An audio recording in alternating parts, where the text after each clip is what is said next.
જે ગુજરાતની અંદર ગૃહપ્રધાન અને ગૃહ વિભાગ જે ફાંકા ફોજદારી કરે છે અને ગાંધીના ગુજરાતની અંદર સરદારના ગુજરાતની અંદર જે દારૂબંધી છે, પણ આ વિછિયાની ગોમા નદીના કાંઠે અસંખ્ય દારૂની બોટલું પડી છે।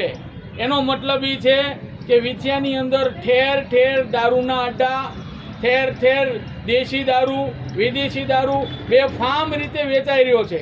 અને આ જે દારૂની બોટલું પડી છે એ તદ્દન પોલીસ ચોકીની પાછળ જ દારૂ છે, જ્યાં અસંખ્ય પોલીસવાળા બે છે એની પાછળ એની આજુબાજુમાં જ કદાચ દારૂનો વેપાર થતો હોય, દારૂના અડ્ડા હોય, તેમ છતાં આ દારૂને રોકટોક કરવામાં આવતી નથી। તો અમારી માંગ છે કે ગુજરાતની અંદર તમામ પ્રકારના દારૂના અડ્ડા બંધ થાય અને દારૂનું વેચાણ બંધ થાય, જેથી કરીને નાના યુવાનો મોતને ઘાટ ન ઉતરે।